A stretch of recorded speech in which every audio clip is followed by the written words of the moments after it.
Bienvenue dans un nouvel épisode du podcast « Aujourd'hui, écrivons demain ». Le podcast qui met en lumière les acteurs du nouveau monde et favorise l'éveil des consciences. Je m'appelle Katia, je suis l'hôte de ce podcast. Et je suis la fondatrice de Redaxilv, une entreprise de rédaction pour les professionnels et les particuliers.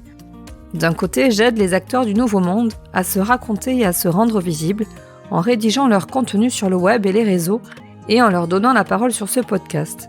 Et de l'autre, j'aide les particuliers à écrire leur biographie. Les témoignages, c'est mon dada. À travers ce podcast, je vous propose de découvrir comment des humains engagés et conscients participent aujourd'hui à la construction du monde de demain, le nouveau monde. Ils aspirent à un monde plus juste et plus respectueux du vivant. Ils se préoccupent des humains, des animaux et de l'environnement dans lequel ils évoluent et favorisent leur mieux-être. Tels des colibris, ils apportent leur pierre à l'édifice. Ils sont le changement que l'on veut voir dans le monde. Tous les lundis, je mets en ligne une nouvelle interview d'un acteur du nouveau monde pour que vous puissiez connaître son histoire et son talent, comprendre qui il est, ce qu'il fait, comment il est arrivé à faire ce qu'il fait, savoir ce qu'il apporte à ce nouveau monde. Je vous embarque avec moi le temps de cette rencontre en toute authenticité et humilité. Aujourd'hui, j'ai le plaisir de recevoir Mélodie Sachs. Mélodie est formatrice en pratique chamanique, énergétique et médiumnité. Elle est passionnée de traditions ancestrales, travaille sur les mémoires, cartes oracles, cristaux, tambours, huiles essentielles. Clairvoyante et clairaudiente, Mélodie est en contact depuis son plus jeune âge avec les différents plans de conscience et les êtres magiques qui les peuplent. Ancienne juriste et généalogiste, elle est aussi connectée aux étoiles que bien ancrée sur Terre. Mélodie aide ses étudiants à développer leurs capacités psychiques, utiliser les pratiques chamaniques, libérer leur mémoire, recevoir les messages de leurs guides, nettoyer leurs énergies. Elle les accompagne à prendre confiance en eux et en leurs capacités afin de développer leur propre façon de faire. Elle organise également des retraites spirituelles et chamaniques en France et au Québec. Mélodie enseigne de façon joyeuse et bienveillante, en alliant simplicité et savoirs ancestraux, tout en les adaptant à l'énergie de notre époque et de nos besoins actuels. Originaire de Metz, dans l'est de la France, Mélodie a grandi dans le sud près de Toulouse, avant de partir 4 ans au Canada, puis d'arriver dans les Landes à Seignos il y a 3 ans avec son conjoint. Je ne vous en dis pas plus, installez-vous confortablement et immiscez-vous dans notre conversation. Bonne écoute. Bonjour Mélodie. Bonjour Katia. Comment vas-tu ? Très bien, et toi ? Très bien, je te remercie de me recevoir chez toi. Avec grand plaisir. Ravie d'être là avec toi. Moi aussi, vraiment. Est-ce que tu peux nous dire qui tu es, Mélodie ? Alors c'est toujours un peu la question piège qu'on ne sait pas trop par quel bout prendre. Et je dirais peut-être ce qui me caractérise le plus, c'est que je suis une passionnée. Une passionnée de la spiritualité et je suis née dans le chaudron, je pense qu'on peut dire.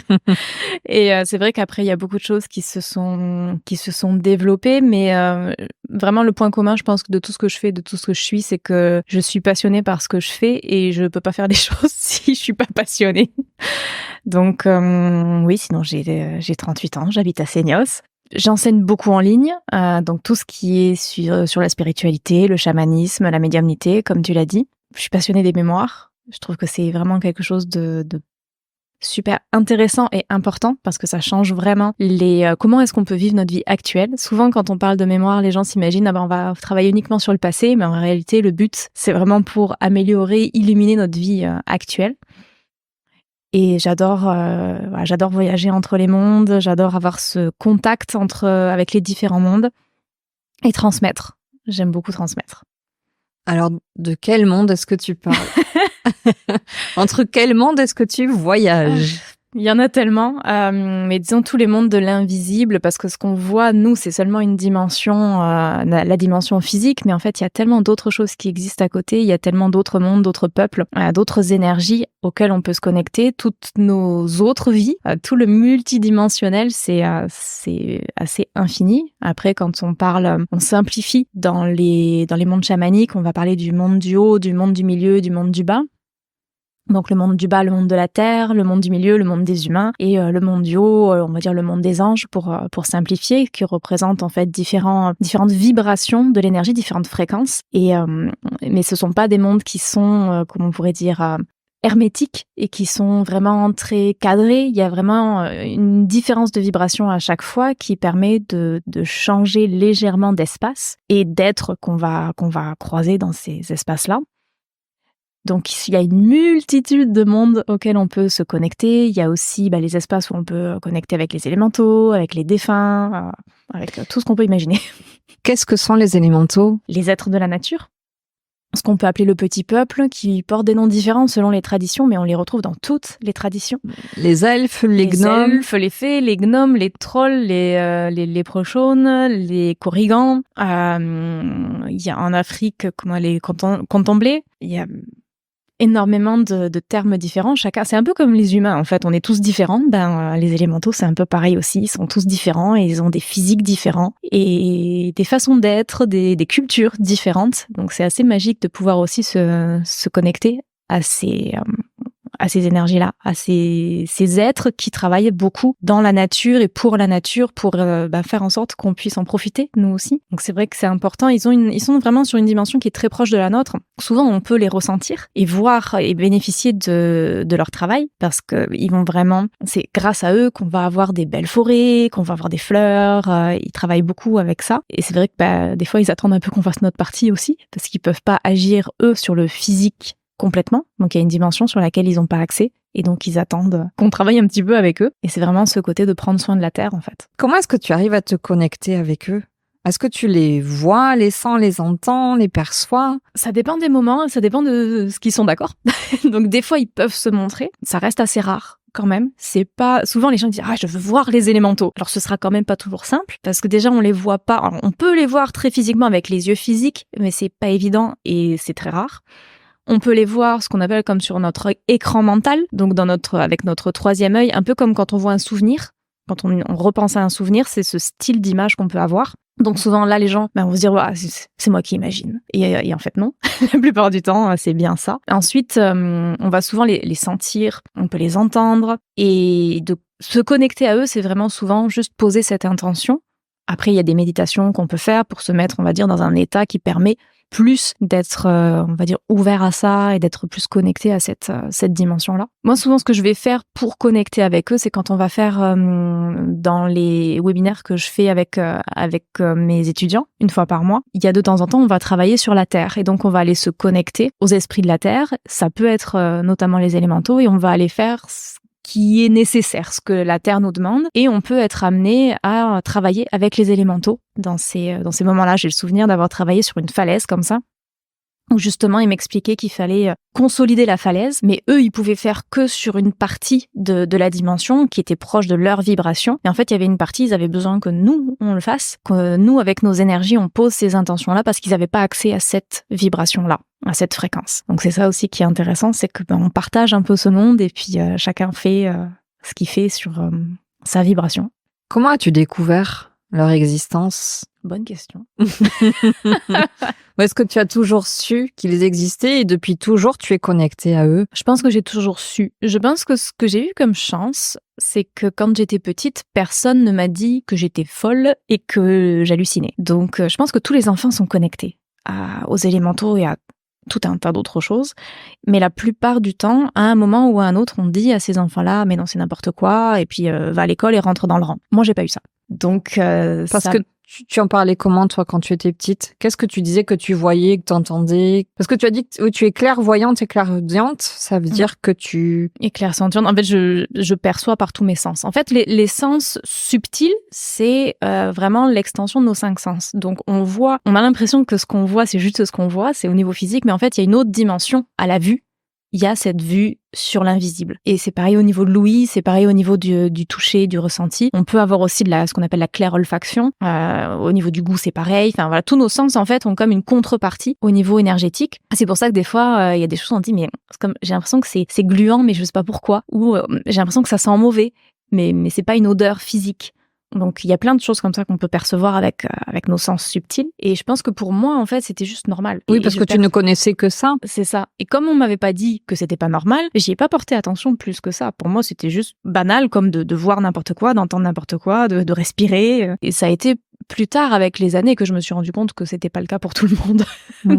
Et que du moins, certains, à un moment, fermaient certaines portes. Donc, ça a même pas forcément été une discussion tellement présente dans ma famille. C'était juste la normalité, en fait. C'est après, quand j'ai vu mon premier défunt, et après quand j'ai commencé à poser des questions, enfin du moins quand j'ai conscience que je voyais des défunts, et qu'ensuite j'ai vraiment posé des questions plus approfondies pour comprendre, là je me suis rendu compte qu'il y avait quelque chose d'un peu plus particulier, et que les gens n'avaient pas forcément les réponses. Quel âge avais-tu à ce moment-là ? J'avais 8 ans.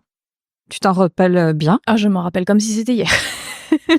Parce qu'en fait, un très bon ami de ma maman est décédé quand j'avais 8 ans, quelqu'un dont j'étais très proche, que j'aimais profondément. Et en fait, déjà, ils n'ont pas retrouvé le corps au début. Et ensuite, évidemment, ça a été un choc parce qu'il s'est noyé. Donc, ça a été quelque chose depuis très jeune. Donc, c'est vrai que ça a été assez difficile pour tout le monde.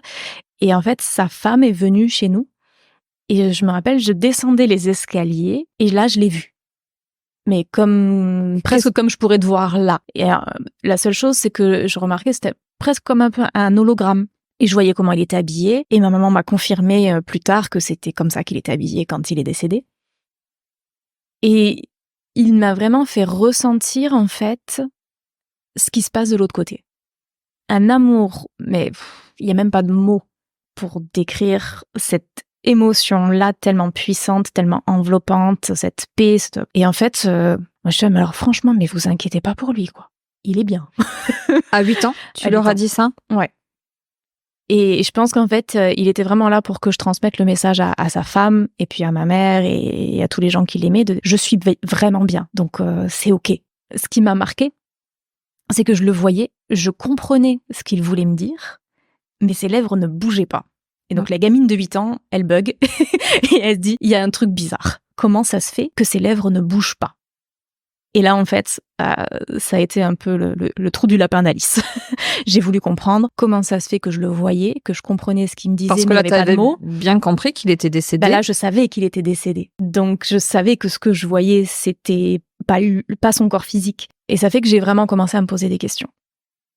Et à me dire, tiens, c'est quand même étrange. Je le vois comme un hologramme. Je comprends ce qu'il me dit, mais j'ai pas l'impression que c'est vraiment des mots. C'est moi qui mets les mots dessus. Et ses lèvres ne bougent pas. C'est quand même bizarre. Et donc, j'ai commencé à poser des questions. Et là, je me suis rendu compte que personne n'avait les réponses. Et du coup, ça m'a un peu frustrée. Et donc, j'ai commencé à chercher, à observer, à vraiment porter plus attention à mes ressentis et à les vérifier. Et à voir, tiens, quand je ressens ça, qu'est-ce qui se passe ? Quand je vois ça, qu'est-ce qui se passe ? Et donc, j'ai vraiment construit mon propre dictionnaire, en fait, au fil des années. Parce qu'à l'époque, surtout à 8 ans, il n'y a personne qui allait raconter quoi que ce soit à une gamine de 8 ans. Comment ça se parlait chez toi ? Est-ce que c'était quelque chose dont on parlait librement chez toi ? La spiritualité, le monde invisible, l'ésotérisme, toutes ces choses-là ? Ouais, il n'y avait pas de tabou, surtout quand j'étais petite, parce que bon, voilà, ça dérangeait pas trop. Par contre, quand j'ai commencé à poser plus de questions et à vouloir vraiment avoir des réponses et à pas lâcher les gens, là, j'ai senti que ça dérangeait un petit peu plus, parce que je touchais à des peurs. Quelle réaction tu avais, par exemple ? Je me suis rendu compte, en fait, qu'il voulait pas en parler. Et donc, rapidement, ça changeait de sujet, ou un moment me dire, ah, tout ça, c'est que des conneries quand même. Alors, je vois toutes les femmes de ma famille tirer les cartes, je sais que vous savez tout un tas de choses, je sais que vous voyez tout un tas de choses, mais à un moment, il y avait ce paradoxe de « Ah, mais tout ça, c'est des conneries ». Et ça, il y a un truc qui cloche. Donc moi, j'étais déjà une gamine très, très logique. Donc moi, quand il y avait un truc qui faisait pas de sens, ça me dérangeait. Et je me rendais compte qu'il y avait en fait quelque chose qui se passait qui était clair, que surtout les femmes de ma famille savaient des choses, sentaient des choses, faisaient des choses, mais de l'autre côté, je pense qu'elles comprenaient pas complètement ce qu'elles faisaient et ce qu'elles sentaient. Et à un moment, elles en avaient peur. Parce que personne leur avait expliqué, personne ne les avait guidées et personne n'avait jamais répondu à leurs questions, déjà. Donc, elles jouaient un peu à tâtons avec ça, en se disant, bah oui, elles ressentaient des choses, elles percevaient des choses, mais elles savaient pas forcément quoi en faire. Et elles savaient pas non plus vers qui se tourner quand il se passait des choses qu'elles comprenaient pas. Donc moi, j'arrivais avec toute mon innocence et ma candeur de « je veux comprendre et je veux savoir ». Et en fait, je les poussais un peu dans leur retranchement, dans leur peur, dans le fait de « je comprends pas en fait et je peux pas expliquer ». Donc il a fallu que j'aille chercher ailleurs. Donc il y avait pas de tabou. On m'a pas brimée par rapport à ça. Mais par contre, je me suis rendu compte à un moment que c'était pas possible d'avoir toutes les réponses que j'aurais voulu par ce biais-là, mais au moins j'ai eu la confirmation que j'étais pas la seule et que j'étais pas dingue et qu'il se passait vraiment quelque chose, mais que juste la plupart des gens n'avaient pas les réponses et avaient peur quand c'était inconnu et quand ils avaient pas les réponses. Et où est-ce que tu as trouvé tes réponses ? Où est-ce qu'on va chercher à 8 ans ? À 8 ans, on va chercher en soi, en fait. On n'a pas trop le choix. Donc, moi, je regardais beaucoup ce qui se passait. J'avais des sensations, j'avais des intuitions. Je disais, je vais être interrogée à l'école. Et ça se passait. Je disais, tiens, quand je sens ça, effectivement, ça se passe. J'avais l'impression que le téléphone allait sonner. Et là, le téléphone sonnait. Que quelqu'un allait nous rendre visite. Et là, cette personne nous rendait visite. Donc, en fait, pendant des années, j'ai observé ce que je ressentais. J'ai observé les messages que je recevais et ce qui se passait. À quel moment, en fait, ça se concrétisait? Comment est-ce que je pouvais, en fait, apprivoiser ça et apprendre à l'utiliser et me dire, effectivement, quand je ressens ça, il va se passer ça. Donc, quand j'avais une certaine sensation, je me dis, merde, je vais être interrogée. Et ça loupait pas. Donc, même, je savais si jamais il y allait avoir une interro le lendemain. Il y a plein de choses comme ça que je savais d'avance. Donc c'est très utile, ça peut être très pratique. Jusqu'où est-ce que tu pouvais anticiper et voir et percevoir ? Ça dépendait des fois. Je pense que ça dépend à quel point déjà ça peut être utile, à quel point je suis connectée, si j'étais fatiguée. J'ai pas forcément cherché à vraiment complètement maîtriser le timing et tout ça, mais à vraiment comprendre ce que je ressentais, à comprendre comment je fonctionnais en fait. Mais c'est vrai que pendant des années, j'en ai parlé à personne. Alors j'allais te poser la question, tu as lu dans mes pensées. J'allais te poser la question, est-ce que tu en parlais à tes amis à l'époque ? Non, vraiment pas. Parce qu'en fait, je me suis rendu compte très rapidement, pour moi, par exemple, l'existence des extraterrestres à 8 ans, pour moi, c'était juste une évidence. Genre, la question ne s'est même jamais posée. Et en fait, je me suis rendu compte que pour plein de gens, c'était une question. Et qu'il y avait plein d'autres choses comme ça, et que quand on abordait ces sujets-là, on avait des réactions un peu mitigées. Donc je me suis dit, vaut mieux que je me taise, je pense que ça ira mieux. Et puis j'étais déjà une gamine bizarre, j'étais déjà pas comme les autres, j'étais déjà un rat de bibliothèque, et je comprenais pas les gens, en fait. Quand je les voyais, je disais, ils sont bizarres. Ils fonctionnent bizarrement, je comprends pas. Et je trouvais qu'il y avait tellement de rudesse, d'agressivité, de violence verbale, et des fois les gens s'en rendaient même pas compte, et du coup je me suis beaucoup renfermée sur moi-même, j'allais pas forcément vers les autres. Je restais beaucoup dans mon coin avec mes bouquins et puis mes connexions et tout ça. Donc c'est vrai que non, j'en parlais pas. Je me suis dit, je suis déjà suffisamment bizarre, on va éviter d'en rajouter une couche. Puis déjà, par principe, à part quand je posais des questions à ma mère, je parlais déjà pas énormément. À quel moment tu as compris que ça faisait partie de la médiumnité ? Ou t'as posé un mot dessus ? Bonne question. Ou de la manière que tu savais depuis toute petite que tout ça existait, tu savais sans qu'il y ait besoin de mettre de mots dessus. Je pense que je savais sans qu'il y ait besoin de mettre de mots dessus. Là où j'ai peut-être entendu parler de médiumnité, c'est peut-être un peu plus à l'adolescence, quand j'ai fait plus de recherches. Alors j'avais déjà trouvé un bouquin, c'est pareil, je devais avoir peut-être 8-9 ans, chez ma grand-mère, un bouquin d'occultisme. Du coup, là, ça devenait intéressant. Là, je commençais à avoir des réponses, mais bon, ça restait quand même limité parce qu'il n'y avait pas énormément de livres à l'époque auxquels on avait accès, et encore moins auxquels j'avais accès. Par contre, quand j'ai eu 13 ans, j'ai eu accès à la bibliothèque pour adultes. Et là, le monde s'est ouvert.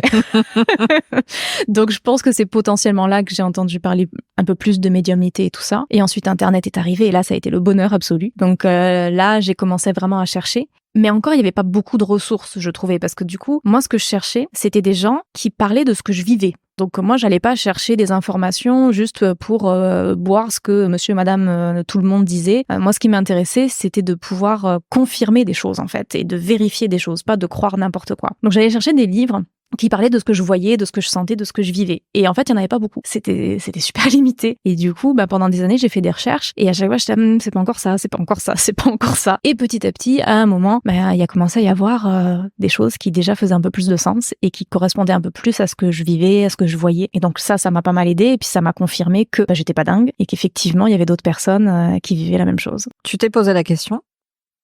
Si tu étais dingue. Je me suis posé la question, oui, pas longtemps, parce que la chance que j'ai eue, c'est que je pouvais vérifier les choses. Donc, je voyais bien que si je savais quelque chose ou si je sentais quelque chose, ça se confirmait. Donc, je me dis, bon, voilà, j'imagine pas, ça se confirme physiquement, concrètement, je peux le voir, je peux le vérifier. Donc je suis pas dingue. Mais il y a eu des moments où je me suis dit, est-ce que je suis dans l'illusion? Est-ce que c'est moi qui le crée? Je pense qu'on se pose tous à un moment cette question-là. Et c'est pour ça que c'est important de parler avec d'autres personnes, de développer ça, de travailler ça, pour mieux le comprendre en fait. Parce qu'au début, on est démunis quand même, hein. Surtout quand, avec le contact avec les défunts, à un moment, je me suis rendu compte que c'était pas simple, hein, quand j'avais peut-être 18-19 ans. Parce qu'au début, notre corps est pas habitué à ça. Et moi, pendant des années, je faisais ce qui passait pour des crises de spasmophilie, qui n'en étaient pas. Et en fait, c'était mon corps qui réagissait à la présence des défunts. Et c'était particulier parce qu'en fait, j'avais le rythme cardiaque qui s'accélérait, j'avais les jambes un peu comme en coton et pendant des années, je savais pas ce que c'était. Et ensuite, j'ai compris. Et à partir du moment où j'ai compris et où j'ai pu accompagner mon corps là-dedans, ça a été terminé. Comment tu as compris que c'était le signe d'une présence ou d'une entité qui se présentait à toi ou qui essayait de se connecter souvent à toi? Ouais, d'un défunt. Ben, à force de sentir en fait qu'il y avait un défunt et d'avoir ces symptômes-là. Parce qu'au début, quand je les avais, c'était beaucoup à l'école ou dans des lieux où en fait je pouvais pas forcément prendre le temps. Et du coup, je faisais pas forcément attention. Et puis je bloquais pas mal de choses parce que c'était pas le lieu, c'était pas le moment, c'était quand même compliqué. Mais ensuite, en grandissant, j'ai eu un peu plus d'espace pour moi entre guillemets et de conscience de ce qui se passait. Et du coup là, je pouvais vraiment prendre le temps de me dire tiens, qu'est-ce qui se passe? Effectivement, j'ai l'impression qu'il y a un défunt. Tiens, 1 fois, 2 fois, 3 fois. C'est plus une coïncidence. Et après, de prendre le temps de connecter avec l'énergie du défunt, de voir ce qui se passe. Et de se rendre compte que, ah oui, tiens, effectivement, mon corps réagit, j'envoie de la sécurité, je sais ce que c'est, et je laisse passer, en fait, l'émotion, je laisse passer la sensation, et ça part très rapidement. Et ensuite, maintenant, je sens un tout petit peu, et puis c'est terminé.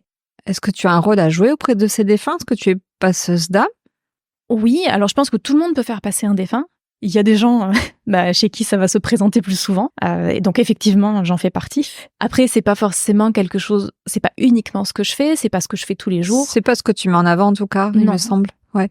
Non, parce que dès qu'on met en avant le côté passeuse ou passeur d'âme ou médium et tout ça, on attire aussi des gens qui souvent n'ont pas fait leur deuil et qui veulent une communication alors qu'ils sont pas prêts. Et du coup, moi, si ça se présente, ça se présente. Mais je mets pas ça en avant parce que il y a des étapes à faire et en fait communiquer avec les défunts, c'est s'il y a un besoin, si le défunt se présente, mais des fois ça peut être malsain pour la personne si elle a pas fait son deuil ou il y a vraiment chaque situation est très très différente, mais j'ai pas envie non plus de donner l'espoir aux gens, de dire toutes les personnes qui veulent communiquer avec les personnes qui sont de l'autre côté, venez me voir. Non, parce qu'en fait, s'ils sont de l'autre côté, c'est parce qu'il faut faire un deuil, il faut accepter l'absence avant de pouvoir éventuellement renouer le contact, entre guillemets. J'ai l'image de Whoopi Goldberg dans Ghost, qui se présente à moi, qui a quelque chose de caricatural, mais c'est ça en fait, tous ceux qui sont dans des deuils compliqués, pathologiques, qui viennent pour se connecter, en fait, ils sont dans une souffrance. Exactement. Et qui veulent à tout prix se connecter à leurs défunts. Alors, elle en joue aussi dans ce rôle-là, mais en fait, l'idée, c'est pas effectivement de forcer aussi ce contact-là. Non, et comme non tu parce dis, qu'après, ils ont aussi des choses à faire. Et c'est pas bon pour la personne qui reste de se raccrocher à ce lien-là. Et souvent, c'est beaucoup plus facile de communiquer avec les défunts quand on a fait le deuil, qu'on l'a fini, entre guillemets, si on le finit un jour, mais qu'au moins les choses sont apaisées, parce qu'on est dans une énergie différente. Et l'énergie qu'on porte pour la communication, elle est super importante. Et si on est dans une énergie élevée, tout est plus facile. Ouais. Et en même temps, là, je peux pas m'empêcher aussi de penser à Agnès Capelli, que j'ai interviewée il y a quelques semaines et qui a écrit un livre dans la pièce à côté. Ça te dit quelque chose ou pas? Non. En fait, Agnès a perdu son compagnon il y a quelques années de ça et au moment même où son compagnon est sur le point de mourir puisqu'il a une période de coma avant son décès, elle sait qu'il va se passer des choses pour elle et elle commence à recevoir des signes parce qu'elle lui demande aussi de l'aider, etc. Et dans ce qu'elle écrit dans son livre, qui est aussi une retranscription de son parcours de deuil et aussi d'initiation au monde de l'invisible. C'est comme si aussi les signes qui se manifestaient l'avaient aidé à faire le deuil. Ouais. Ça vient aussi s'alimenter, c'est-à-dire que... Si la personne est prête, et c'est sûr que avoir des signes, ça fait toujours du bien. Et ça permet ça rassure, ça vient confirmer certaines choses. Par contre, là où ça peut être compliqué, c'est si la personne s'accroche à ça et refuse de continuer à vivre. Et c'est là où toute la difficulté et tout l'équilibre à trouver de comment on accompagne la personne à passer à autre chose, entre guillemets, à continuer sa vie, tout en ayant ce côté rassurant, mais de pas s'accrocher, en fait, de pas faire comme si la personne était toujours présentes physiquement. Parce qu'ils sont toujours là, mais par contre, il faut accepter le fait que ce soit plus sur le plan physique. Et c'est ça qui est parfois le plus compliqué, puis de lâcher la douleur. Et souvent, il peut y avoir des personnes qui vont se raccrocher à ça et du coup ne vont pas digérer toutes les émotions, ne vont pas exprimer vivre toutes les émotions. Et à partir du moment où ça reste coincé, parce qu'en fait, il y a une partie de déni, bah là, c'est pas bon pour la personne, en fait. Mais oui, c'est encore tout un sujet, hein, le deuil. C'est pas simple. Oui. Mais c'est pour ça que c'est quelque chose que je prends toujours avec des pincettes, parce que chaque situation est différente, chaque personne est différente, et qu'il faut faire vraiment, vraiment attention, en fait, à ce qu'on transmet, à comment on aborde les choses avec des personnes qui sont dans cette souffrance-là. Donc, tu découvres ces capacités-là petites. Enfin, tu prends conscience, en tout cas, que ce que tu perçois, c'est pas tout à fait la normalité, dans le sens où c'est pas tous les humains, a priori, qui sont dotés de ces capacités-là, ou du moins qui les manifestent. Enfin, qu'ils les développent et qu'ils les développent, oui, ouais. Qu'ils les ont peut-être, oui, mais qu'ils les développent et qu'ils les ont conscience. Tu passes ton adolescence, donc le nez dans les bouquins. Comment est-ce que tu arrives à la fac de droit, puisque tu as fait 8 ans de droit, que tu es devenu juriste, tu as terminé généalogiste successoral, à un moment donné, qu'est-ce qui se passe? En fait, j'ai toujours gardé ça pour moi. Donc en fait, c'est devenu une habitude d'avoir comme une espèce de double vie. Et même quand j'étais au collège, je me rappelle, avec ma meilleure amie, il y avait une boutique ésotérique en face du collège, et dès qu'on sortait, on allait là-bas. Donc on passait énormément de temps dans cette boutique, mais après, on n'en parlait pas, et puis les études se passaient. Je suis allée au lycée comme n'importe quelle adolescente, et puis après, voilà, la vie d'adolescente, on pense à autre chose, même si ça reste toujours là, mais il y a d'autres priorités, les copains, les copines, etc. Et avant de faire du droit, j'ai fait une fac d'espagnol. En fait, moi, j'étais en scientifique, et il y avait une autre fille dans ma classe, et puis qui partait en fac d'espagnol. Et moi, j'avais aucune idée de ce que je voulais faire, et j'aimais bien l'espagnol. Je dis tiens, c'est une bonne idée. Allez, je te suis. Et donc, je me retrouve en fac d'espagnol, et je me rends compte que ça, c'est vraiment fait que pour les gens qui veulent faire de la traduction ou de l'enseignement, et donc ça me parle moins. Et là, j'ai une amie qui m'envoie un message en me disant « Hey, ça fait longtemps qu'on s'est pas vu. Je suis en fac de droit, en fac d'économie, puis il y en avait des cours de droit.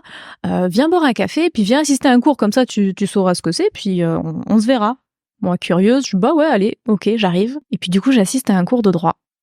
Et là, c'était un cours de droit constitutionnel avec un prof passionné. Et j'ai tellement aimé ça, j'étais complètement à fond dans le cours, et je me suis inscrite juste après. Ah oui. Voilà. Je me dis, mais j'ai envie de continuer d'explorer ça. Je trouve ça chouette, ces interactions et tout ça. Et j'ai toujours aimé la justice. Ça a toujours été quelque chose de très important pour moi. Alors après, ça s'explique par tout un tas de mémoires. Mais ensuite, ce que j'ai aimé dans la fac de droit, c'était vraiment le fait d'étudier plein de choses différentes. Et c'était une façon de s'intéresser à l'humain. En fait, il y avait vraiment ce côté d'aider les gens, déjà, et d'aider les gens avec des conflits, des choses qui n'étaient pas justes, et de rétablir la justice. Ensuite, je me suis quand même rendu compte à un moment que, si on était dans la justice, c'était pas forcément, paradoxalement, l'endroit où il fallait être, parce qu'il y avait beaucoup de choses qui étaient très contradictoires, et c'est quand même un milieu très particulier. Donc, il y a eu vraiment un moment où je me suis dit, ouais, ça va pas le faire, en fait. La réalité du métier d'avocat, par exemple, ça va être compliqué. Mais de toute façon, j'envisageais pas du tout, moi, de faire de la spiritualité un métier. J'avais l'image de Madame Irma avec la boule de cristal et le turban sur la place du Capitole, et j'étais alors très peu pour moi. C'est pas du tout moi. Et du coup, en fait, pour moi, je voyais vraiment ça toujours comme une double vie, comme quelque chose à côté pour éventuellement ma famille, mes proches et moi, mais pas du tout professionnel. Et il y a eu un moment, j'ai reçu un message pour une personne, et je me suis entendue lui dire « Mais je pense que tu feras des séances un jour. » Et en même temps, et j'ai vraiment eu le message, ce message est là pour toi aussi. Et moi, je suis la Mara. J'en ai les frissons. Oubliez ça tout de suite. C'est hors de question. Moi, je suis en fac de droit. Et la spiritualité, c'est bien sympa, mais caché. Suicide professionnel, suicide social, non, on oublie ça tout de suite. Et puis, ça me ressemble pas, en fait. Et c'est comme si ensuite, l'univers avait tout fait pour me montrer. Mais tu peux faire ça d'une autre façon, en fait. T'es pas obligé d'être Madame Irma avec la boule de cristal et le turban. Tu peux faire ça à ta façon. Il y a d'autres façons de faire. Et il serait temps de changer ces clichés-là. Je me suis retrouvée à faire ça de façon sans m'en rendre compte, en fait. Donc, il y a eu un moment où la fac de droit, ça allait plus. J'arrivais vraiment à la fin. Cabinet d'avocat, je me suis rendu compte que j'allais pas survivre, en fait. C'était trop loin de ce que je voulais. C'était trop loin de qui j'étais. Même si je trouvais ça super intéressant. Je me suis rendu compte que je pouvais pas aider les gens comme je voulais parce qu'il y avait des contraintes qui ne me convenaient pas. Et ensuite, généalogiste, un jour, on m'a dit Mon petit doigt m'a dit, va sur Pôle emploi, parce que j'avais pris une pause, en fait, et je vois cet emploi de généalogiste, il cherchait quelqu'un qui avait un diplôme de droit et qui parlait espagnol. Je dis, je pense que le poste a été fait pour moi. C'est ça. J'arrive à l'entretien, en plus, le chef était alsacien, donc moi, j'ai la moitié de ma famille d'Alsace, on s'est très bien entendu tout de suite, et du coup, je dis, ouais, allez, on testait. Moi, j'avais toujours été passionnée de généalogie. Étrangement, tous les arbres généalogiques de la famille atterrissaient chez moi. Donc j'avais déjà cet intérêt-là et quelques compétences dans ce domaine-là. Donc j'ai eu le poste. Le jour où j'arrive, mon premier jour de boulot, ma collègue ouvre la porte et puis j'entends une conversation. Elle dit, de toute façon, moi j'ai un fantôme chez moi. Je dis, ok, je suis clairement au bon endroit. Et donc officiellement, pour la première fois, j'ai travaillé avec les morts. Et du coup, c'était très drôle parce que il y avait vraiment ce côté généalogie, mais en même temps, avec ma collègue, on parlait de plein de choses qui allait au-delà de ça. Donc, c'était très chouette. Parce que, en quoi ça consiste précisément, un généalogiste ? On cherche les héritiers dans les successions. Donc, pour confirmer, en fait, les arbres généalogiques et que, ce sont bien les bons héritiers, qu'il n'y en a pas d'autres de cachés, ou alors, du moins, révéler les cachés. C'était intéressant, toi qui te connectais aux défunts jusque-là. Super intéressant. Alors après, il y a eu des surprises. Et justement, le côté intuitif et médium a été... je sais pas si ça a été dans un sens, ça a été une force sur certaines choses, parce qu'il y avait des endroits où je savais, par exemple, sur la carte, parce que j'avais toute l'Espagne en charge, et il y avait des endroits sur la carte qui n'existaient pas, et si je suis sûre qu'il y a un village là, et je suis sûre qu'il faut que j'y aille. Et donc, effectivement, sur Google, il y avait rien, c'était une réserve naturelle, et en fait, il y avait bien un cimetière, il y avait bien une antenne de la mairie, et donc, j'ai pu retrouver pas mal d'infos dans ce lieu-là, rencontrer en plus des gens qui connaissaient une partie des héritiers, tout un tas de choses. Par contre, il y a eu aussi des moments, surtout à la fin, j'ai eu un dossier un peu compliqué et je sentais qu'on me bloquait. Et je sentais qu'il y avait quelque chose dans l'invisible qui bloquait les informations que je pouvais avoir. Et j'ai commencé à faire des rêves compliqués. Et là, je me suis dit, ok, ce dossier-là, je pense qu'il faut que je fasse attention. Parce qu'il y a clairement quelque chose d'un peu plus lourd et on veut pas me laisser faire. Donc voilà, il y a ce côté-là qu'on peut percevoir, qui peut être positif, qui peut être des fois plus compliqué, mais ça permet d'accepter parce qu'au moins, si je sens qu'il y a des blocages, je sais pourquoi. Et à la fin, je me suis vraiment retrouvée en burn-out. J'en pouvais plus. Il y avait beaucoup de dossiers, de plus en plus de déplacements. Fallait finir les choses de plus en plus vite. Et en fait, je pense que mon âme, à un moment, disait, mais il est temps de passer à autre chose. Et j'ai eu énormément de signes. J'étais en Espagne, ma voiture s'est mise à clignoter de partout. Stop, tout un tas de choses. J'arrive à l'aéroport, mon billet avait été annulé, personne n'a jamais compris pourquoi ni comment. Et là, j'ai su qu'il fallait que j'arrête. Mais j'avais aucune idée de quoi faire parce que j'étais encore dans ce côté de la spiritualité, merci mais non merci en fait. Caché ça va, mais en public non. Et puis j'avais fait une formation en PNL. Je m'étais dit ça me servira peut-être dans 10 ans ou 20 ans. Et finalement je me dis vu que de toute façon je peux rien faire d'autre pour l'instant, je sais pas trop ce que je veux faire, je vais peut-être tenter de faire des petites séances de coaching en PNL pour voir où ça me mène et puis comment je sens ça. Et en fait, tous les gens qui venaient me voir, ils venaient me voir pour un divorce, un changement de vie, une réorientation professionnelle, et en 3 secondes, ils me disaient, mais en fait, vous allez me prendre pour un dingue ou pour une dingue, mais il m'arrive aussi des trucs bizarres. Je vois des choses, je sens des choses. Moi, j'étais morte de rire. Je disais, oui, je comprends, je peux t'expliquer et je peux t'aider à aller là où tu veux aller en fait. Et donc je me suis retrouvée à faire des séances en énergétique comme ça. Et après j'ai des amis qui m'ont envoyé leurs parents, qui m'ont envoyé leurs membres de famille. J'avais une amie d'ailleurs, je faisais rien pour moi et puis elle me dit mais je veux une séance avec toi. Je dis mais tu veux une séance de quoi en fait? Mais de ce que tu fais. Mais je fais rien. Je dis mais viens boire un café à la maison. Et du coup voilà, ça a démarré comme ça. Puis après je suis partie au Québec et j'avais encore une amie qui m'a envoyé des membres de sa famille et j'ai commencé à en parler un petit peu plus. Et j'ai des gens qui ont commencé à me poser des questions. Et puis, c'est venu comme ça. Et là, j'ai commencé à faire... Je dis, est-ce que vous voulez que je vous fasse une formation? Mais je vous explique, en fait. Et les choses se sont déroulées comme ça, sans vraiment que je m'en rende compte, sans vraiment que j'y réfléchisse, en fait. Oui, là, tu t'es orientée dans la formation, donc dans la transmission de tout le savoir et l'expérience que tu avais accumulé finalement sur la première partie de ta vie. Exactement. Ouais. Exactement. Oui, parce que tu fais peu de consultations. Oui, j'en fais peu. Aujourd'hui, j'en prends encore quelques-unes. Des fois, ça va être peut-être 2-3 par mois. Mais mon but, c'est vraiment que les gens soient autonomes et puissent le faire eux-mêmes. Parce que si à chaque fois qu'il y a quelque chose qui remonte, ou chaque fois qu'il y a un inconfort, on va voir quelqu'un, déjà, ça va coûter très cher. Et puis, on est dépendant des filtres de cette personne. On est dépendant de ses disponibilités. Parce que les gens sont pas forcément disponibles un dimanche à 2h du matin quand il y a une mémoire qui remonte. Et en même temps, souvent, les praticiens donnent très peu d'informations. Et quand on voit pas l'information, quand on la reçoit pas soi-même, l'impact est pas le même. c'est pas aussi profond. Et en même temps, quand on reçoit quelque chose pour quelqu'un d'autre, c'est beaucoup plus difficile de l'interpréter. Alors que quand on reçoit pour soi, on sait à quoi potentiellement ça peut faire référence. Donc moi, mon but, c'est vraiment d'aider les gens à comprendre ce qu'ils vivent, parce qu'il y a énormément de gens, en fait, qui sont très connectés. Oui, et quand on cherche, ou quand j'ai cherché, j'ai trouvé assez peu. C'est-à-dire, j'ai l'impression qu'il y a aussi une restriction, une rétention d'informations. C'est-à-dire que tu sens qu'il y a des choses qui se manifestent à toi, tu es quelque peu démuni, tu cherches sur Internet, ok, très bien, mais tu as envie d'avoir un humain en face de toi qui te guide ou qui t'initie ou qui t'éclaire sur ce que tu vis. Je trouve que c'est pas évident d'avoir effectivement de trouver quelqu'un qui accepte de transmettre et de partager son savoir. J'ai jamais très bien compris pourquoi c'était aussi compliqué. C'est de la prise de pouvoir en fait. Ouais. Et c'est prends une séance. C'est la même chose que l'église en fait. C'est je suis l'intermédiaire et puis viens me voir et paye-moi en fait. Et en fait non, ça fait pas de sens parce que c'est une prise de pouvoir, c'est une place qui n'est pas la nôtre. Et je trouve que c'est bien d'aller voir quelqu'un pour se faire chouchouter, pour pouvoir parler avec quelqu'un, pour avoir des confirmations. Mais cette personne-là, elle n'est pas censée être indispensable, en fait. Et en fait, je pense qu'il y a beaucoup de praticiens qui sont dans la peur du manque et qui veulent se rendre indispensables et qui ont peur que s'ils transmettent, les gens viennent plus les voir et qu'ils aient plus d'argent. Alors, qu'est-ce que tu peux leur dire aujourd'hui de cette peur? Que ça ne fait aucun sens.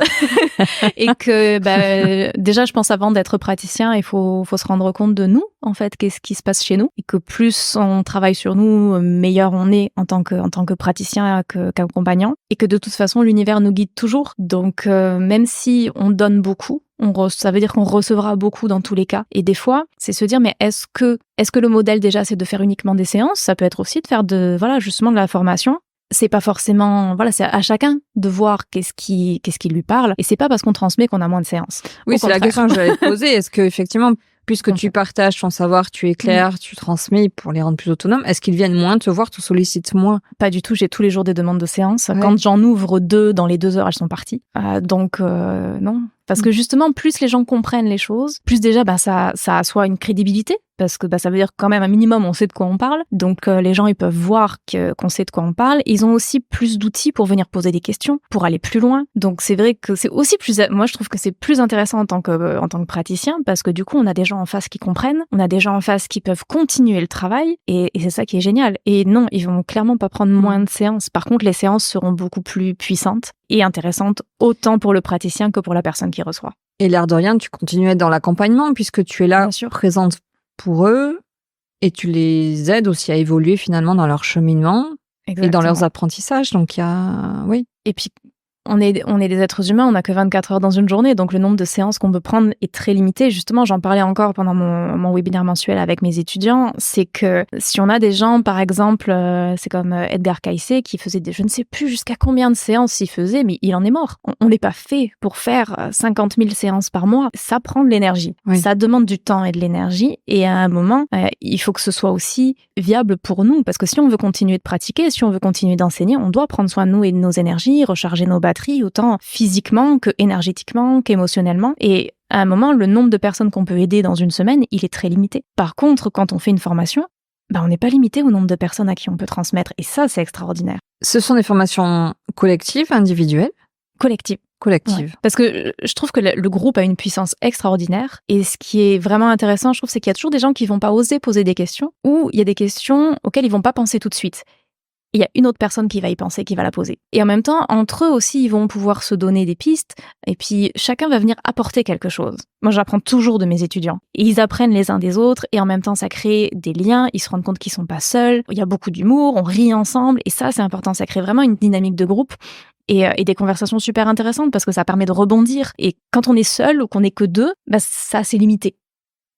Donc moi je trouve que le groupe c'est vraiment extraordinaire pour ça. Et en plus les êtres humains sont un peu comme les plantes. On dit les plantes quand on les met ensemble elles se potentialisent, et l'être humain c'est pareil. Quand on est ensemble nos énergies se décuplent. Donc pour des gens qui veulent commencer à ressentir les choses, le fait d'être en groupe ça facilite le ressenti. Alors que quand on est tout seul ça va peut-être prendre un peu plus de temps, ça va être un petit peu plus laborieux parce que on n'a que notre énergie. Mais alors quand on est porté par l'énergie du groupe, c'est comme nos capacités sont décuplées, notre sensibilité est décuplée, du coup on perçoit plus facilement.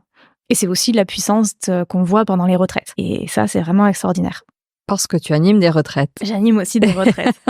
Parce que je pense que moi, j'adore enseigner en ligne, j'adore apprendre en ligne. J'aime ce côté où on peut choisir son enseignant, on n'est pas limité à la personne qui habite le même village que nous. Donc, je trouve que c'est génial. Et je trouve que le présentiel et le en ligne ont chacun un rôle différent. C'est pas l'un à la place de l'autre, c'est chacun à son rôle. Et je trouve ça génial de aussi se retrouver en présentiel au moins une fois par an. Souvent, ça va être sur 4-5 jours. Et là, on est vraiment ensemble. Mais sur 4-5 jours, je peux pas enseigner toute une formation. Genre, je peux pas enseigner en 4-5 jours, parce que moi, ça m'a pris 30 ans à apprendre et que je suis encore qu'au tout début.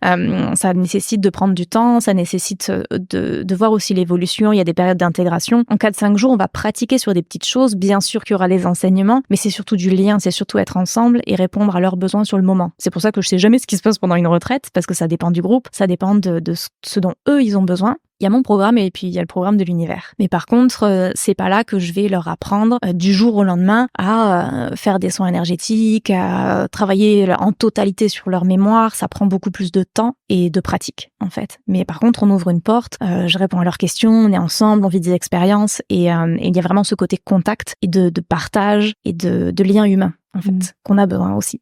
Tu les organises dans la région? Oui, la prochaine est à Seignos. Donc au mois de juin. Oui, fin juin, début juillet. Ouais. Donc là, on va se connecter beaucoup aux énergies de l'océan, de l'eau, les mémoires, en tout cas de ce que l'univers m'a dit.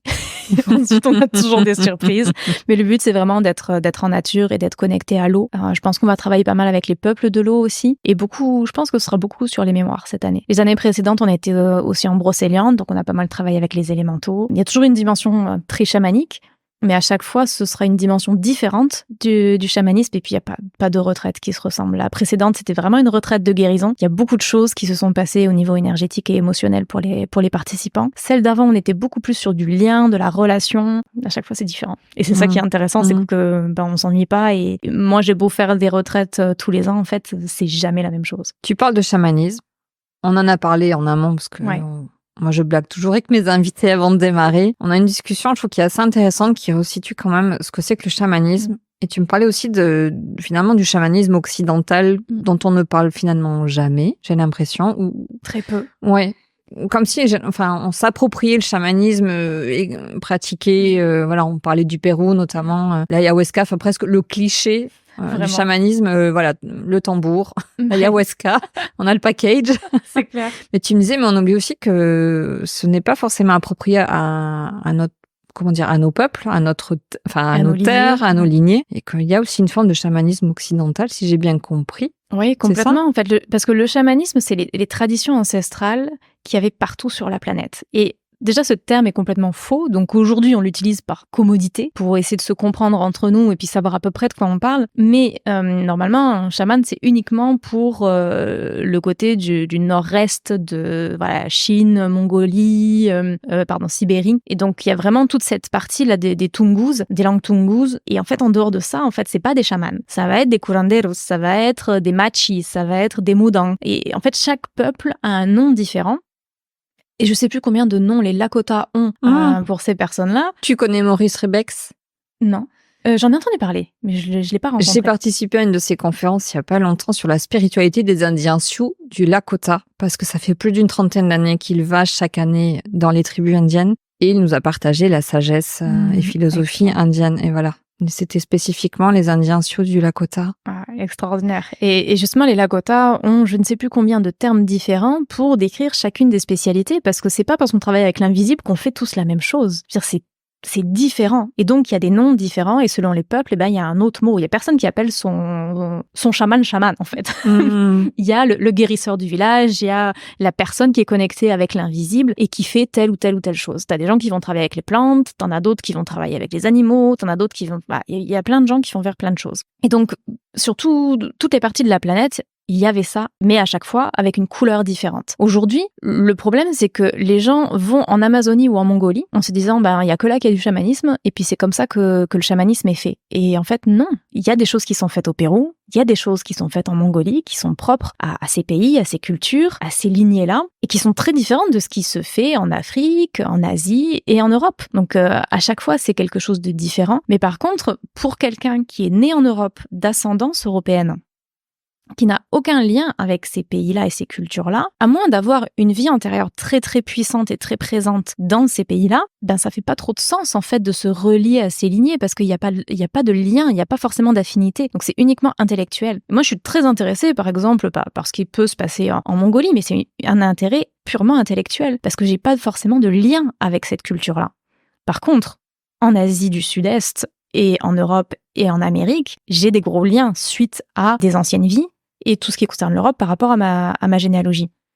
Mais on avait des traditions en Europe qui sont extrêmement puissantes, qui n'ont rien à envier à l'Amazonie, la Mongolie ou n'importe quelle autre région du monde. Et la plupart des gens qui ont une ascendance européenne vont souvent se reconnaître beaucoup plus dans ces lignées-là parce que ça fait déjà partie d'eux, ils le portent en eux. Et en plus, si on vit ici, on est sur cette terre-là. Donc, il y a des choses qui font pas de sens d'utiliser, par exemple, des termes qui viennent de langues amérindiennes, des Premières Nations d'Amérique du Nord, en jouant avec un tambour dans des lieux qui sont purement celtes. Il y a des choses qui peuvent se passer, mais il y a une notion un peu comme anachronique, il y a quelque chose qui est pas à sa place.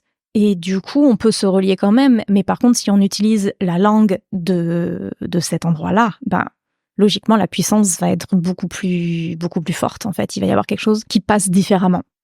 Une reliance, une complémentarité, une compatibilité qui sera beaucoup plus importante. Donc, je pense que c'est une question aussi à se poser. Est-ce qu'on va vers quelque chose parce qu'on est attiré, parce qu'il y a peut-être une mémoire ou parce qu'il y a peut-être un lien généalogique? Mon conjoint est du Pérou, il est très lié avec cette terre. Il y a des pratiques là-bas qui lui parlent et ça fait du sens. Après, il va pas tout prendre non plus, mais c'est sûr que ça va lui parler plus qu'à moi. Parce que moi, je suis pas née là-bas. Alors après, j'ai des mémoires là-bas, donc ça, il y a quand même des choses qui me parlent, mais pas tout. Et c'est ça que les gens, en fait, ne se posent pas forcément la question. Est-ce que ça me parle? Est-ce que c'est aligné avec moi? Ou est-ce que c'est juste parce que ça passe à la télé, tout le monde en parle et du coup, on fait un peu comme tout le monde? Mais ce qui se passe au Pérou, ce qui se passe en Mongolie, ou dans d'autres pays, c'est propre à ces cultures-là et ce n'est pas la seule façon de faire. Il y a des millions de façons de faire et il n'y a pas de façon de faire qui soit juste, qui soit meilleure qu'une autre. Il y a celle qui correspond à chacun, qui correspond à la terre où on est, qui correspond aussi à notre époque. Et c'est pas parce que les anciens faisaient quelque chose que c'est juste aussi aujourd'hui. Parce qu'il y a eu des coupures dans toutes les traditions. Partout sur la planète, il y a eu des coupures. Donc ce qui est enseigné aujourd'hui n'est pas forcément non plus vraiment ce qui était enseigné il y a quelques années, ou il y a quelques siècles, ou il y a quelques millénaires. Donc c'est aussi de remettre un peu les choses dans leur contexte et de se dire, mais finalement, qu'est-ce qui a été pollué ou détourné ou peut-être modifié, qui est peut-être pas complètement aligné? Et aujourd'hui, par contre, qu'est-ce qu'on peut adapter? Parce que c'est pas les mêmes énergies, c'est pas les mêmes besoins. On n'est plus dans des sociétés où c'est un petit village au fond de la forêt avec une centaine d'habitants. On a un fonctionnement complètement différent, on a des énergies qui sont différentes. Les énergies sont beaucoup plus subtiles qu'à l'époque. Parce qu'à l'époque, les gens avaient beaucoup besoin d'aller sur les lieux sacrés pour se connecter. Aujourd'hui, on peut le faire dans notre salon. C'est beaucoup plus facile, c'est beaucoup plus accessible. Ça reste sympa d'aller sur les lieux sacrés, mais c'est plus nécessaire et on peut s'y connecter à distance. Donc, les époques ont évolué, les besoins ont évolué et les énergies ont évolué. Et du coup, l'univers nous pousse aussi à réadapter les choses, à prendre la sagesse des ancêtres, à les comprendre pourquoi ils faisaient les choses de telle ou telle façon, mais de se dire aujourd'hui, qu'est-ce qu'on en fait et comment est-ce qu'on adapte ça en gardant ce qui est important, mais en adaptant le reste pour que ça nous ressemble et que ça prenne aussi de sa puissance en fonction de la terre où on est, de nous ce qu'on porte comme énergie et de nos besoins actuels et des énergies actuelles. On pourrait parler de ça encore pendant des heures. Justement, quelle perception tu as du monde qui nous entoure, toi qui es connecté à différents plans de conscience? Je pense que j'ai une vision des choses sur comme plusieurs degrés différents. Donc j'ai conscience qu'il y a ce qu'on voit et j'ai conscience qu'on peut voir plus et qu'il y a beaucoup plus de dimensions à chaque chose que ce qu'on peut imaginer. Je vois pas le monde en noir et blanc, clairement. Je le vois en 1 milliard de couleurs différentes et j'ai conscience en fait qu'il y a vraiment tout un tas de réalités superposées auxquelles on peut se connecter et ça veut dire aussi qu'on peut créer notre réalité. Et il y a beaucoup de gens qui vivent encore dans la peur. On en a encore parlé avec une amie récemment et même avec certains de mes étudiants par rapport notamment aux éclipses, etc. Il y a beaucoup de peurs qui sont véhiculées sur beaucoup de choses et je pense qu'on a besoin de se rappeler qu'en fait, on crée notre réalité et qu'on n'est pas là pour subir quoi que ce soit et qu'on a le pouvoir. C'est nous qui avons le pouvoir sur notre vie. Il n'y a pas une vérité. Il y a la vérité pour chacun. Et il y a plein de choses qu'on peut faire et il y a très peu, voire pas, de situations où on peut rien faire. Donc c'est toujours à adapter.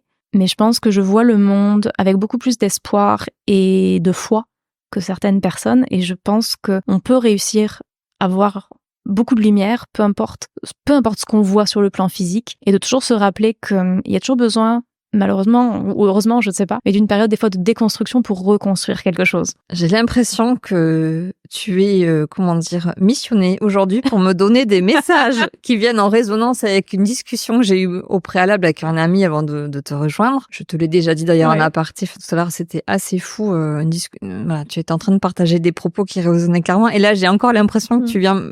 l'air de rien, pas intentionnellement, mais voilà, me dire des choses qui viennent résonner. C'est souvent comme ça. Directement. À qui es-tu connecté? Mais c'est ça qui est drôle aussi des fois, c'est de voir comment on peut être très nombreux des fois à partager les mêmes messages en même temps. Et tu dis, ok, on est sur le même Wi-Fi. Ah ouais, non mais vous êtes connectés à la même box. Ouais, clairement. Et c'est pour ça qu'on me demande souvent mon avis par rapport à qu'est-ce que tu penses que le monde va devenir. Et puis parce qu'on entend beaucoup de choses alarmistes et tout ça. Et en fait, moi depuis des années, j'ai toujours dit mais en fait, moi l'image que j'ai, c'est tout va bien se passer en fait. Et il y a plein de belles choses qui nous attendent. Après, selon ce qu'on croit, on fera peut-être une expérience différente.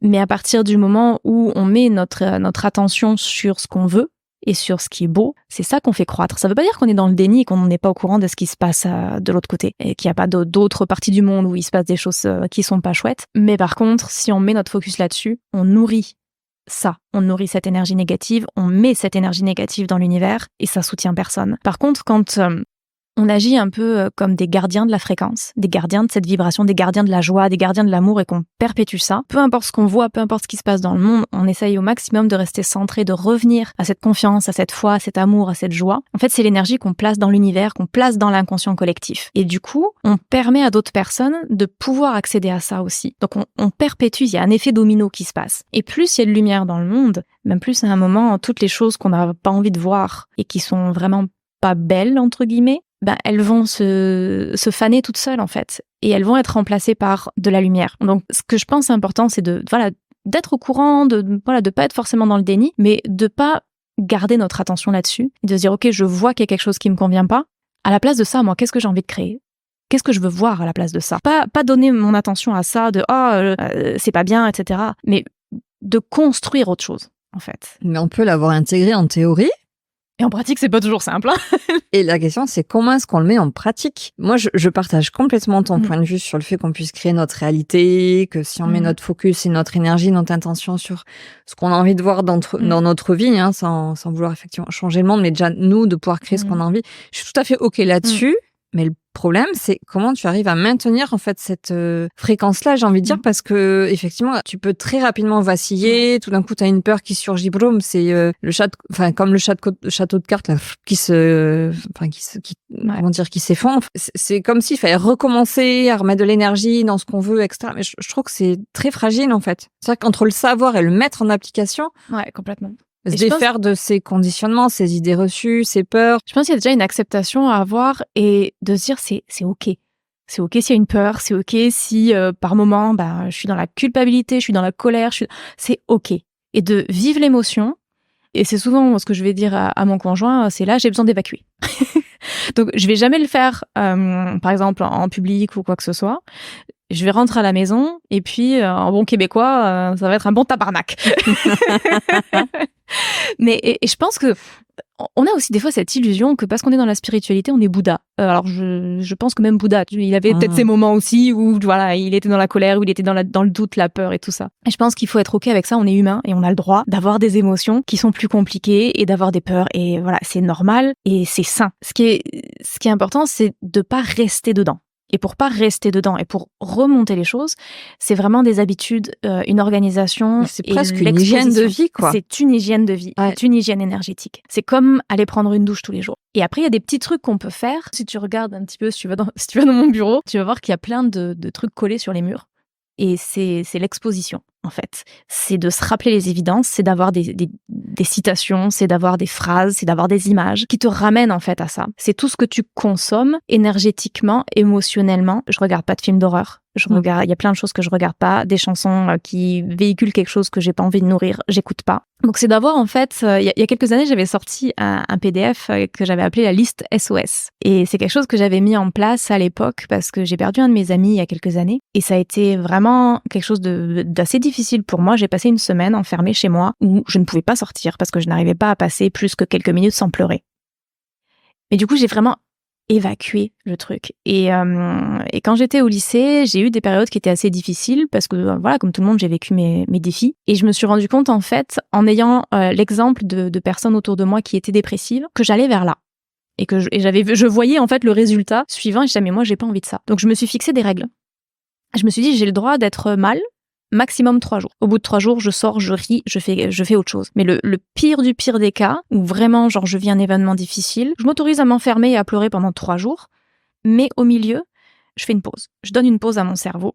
Et si j'ai besoin de reprendre 3 jours, je reprends 3 jours. Et ensuite, j'avais fait du coup cette liste SOS de quelles sont les musiques qui vont me booster. Qu'est-ce que je peux regarder qui va me redonner de la joie, me faire rire, genre des vidéos de bébés qui rigolent. Et en fait, trouver des trucs. Qu'est-ce qui marche pour toi et qu'est-ce qui fait que tu vas pouvoir reprendre un peu du poil de la bête. Moi, à l'époque, je regardais beaucoup, par exemple, la série Grey's Anatomy. Ça me vidait la tête. Aujourd'hui, je regarde beaucoup des séries coréennes. Ça me vide la tête. Et du coup, ça permet en fait de déconnecter et de revenir à quelque chose de plus neutre et d'avoir en fait toujours quelque chose qui te reconnecte à une énergie qui est plus haute. Ça peut être aussi les bols tibétains, ça peut être le tambour, ça peut être les cristaux, ça peut être mettre de la sauge. Il y a plein de choses qu'on peut faire pour remonter nos vibrations au quotidien une fois qu'on a vécu notre émotion, de pas rester là-dedans. Et moi, ce que je trouve qui m'aide beaucoup, c'est d'avoir des petites phrases, des petits dictons partout qui me rappellent en fait des évidences parce que on a beau le savoir, on a besoin d'y être exposé régulièrement.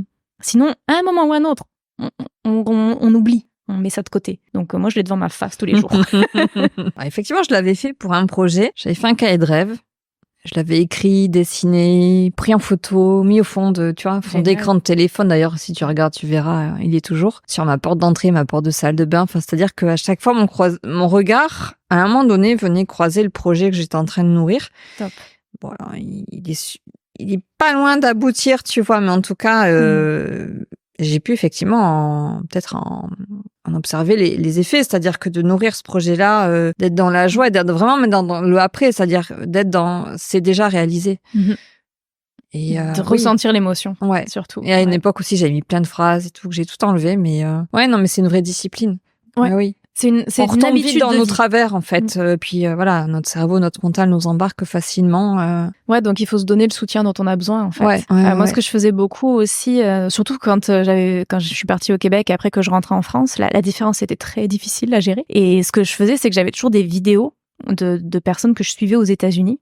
Et quand je sentais que mon énergie chutait, que j'étais pas bien, j'allais regarder ces vidéos pour me connecter en fait à ce style d'énergie et remonter en fait mon énergie. Et ça marchait super bien. Après, ça marchait pour moi. Peut-être que pour d'autres personnes, ce sera d'autres choses. Mais de trouver en fait ce qui marche pour chaque personne, qu'est-ce qui vous fait du bien. Pour certains, ça peut être la musique, ça peut être la peinture, ça peut être de tirer aussi des cartes. Moi, je tire toujours beaucoup les cartes. Mais c'est vrai que souvent, quand j'étais pas bien, j'ai surtout un jeu, parce qu'il faut bien choisir son jeu quand on n'est pas bien.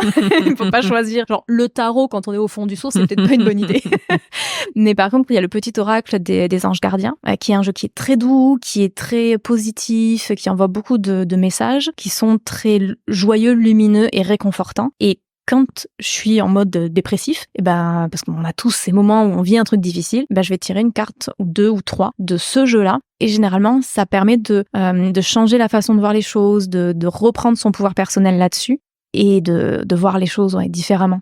Du coup, ça donne un pilier en fait sur lequel s'appuyer. Et après, il y a plein d'autres, il y a plein de méditations guidées qu'on peut faire, de voyages chamaniques qui vont aider. Mais souvent, quand on est vraiment dans le moment, dans l'émotion, on a envie de tout faire sauf ça. Donc, ce que je trouve qui marche le plus et qui est le plus accessible, ça va être de tirer une carte de ce jeu-là et puis après peut-être avoir un bol tibétain. Et le son aide énormément dans ces moments-là parce que du coup, on n'a pas besoin de réfléchir. Ça travaille sans qu'on ait quoi que ce soit à faire. On n'a pas parlé du Québec. Tu as fait référence plusieurs fois au Québec. Qu'est-ce que tu retiens de ta vie là-bas, de ton incursion là-bas? Heureusement que j'ai pris cette décision. J'aurais loupé quelque chose de très important dans ma vie si j'y avais pas été et j'ai vécu tellement de douceur, ça a été tellement une période de guérison pour moi parce que je suis arrivée dans un espace avec 12 personnes, donc une coloc de 12 personnes. Ah oui.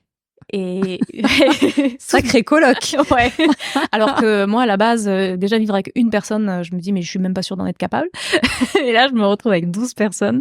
Mais en fait, ce que je me suis rendu compte, c'est que le problème n'est jamais de vivre avec les gens, c'est quels gens? Et là, j'étais avec des gens beaucoup plus âgés que moi, pour la plupart.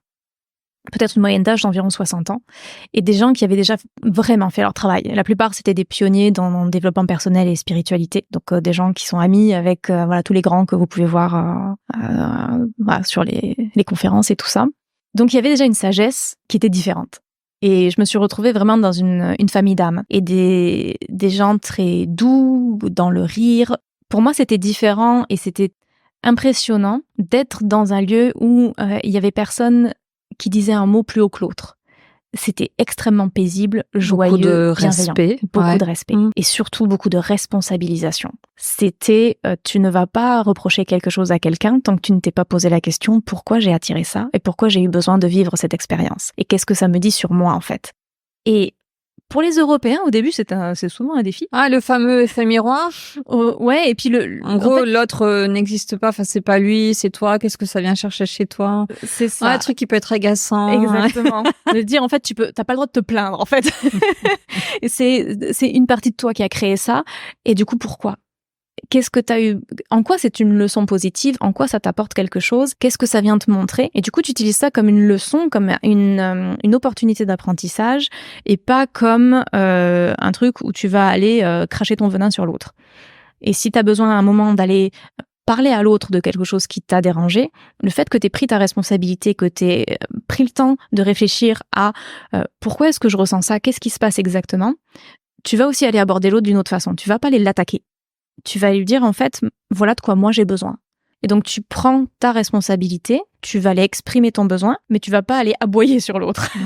On est du côté de la communication non violente, dans l'intention de pouvoir identifier ses besoins et de pouvoir les communiquer. Complètement.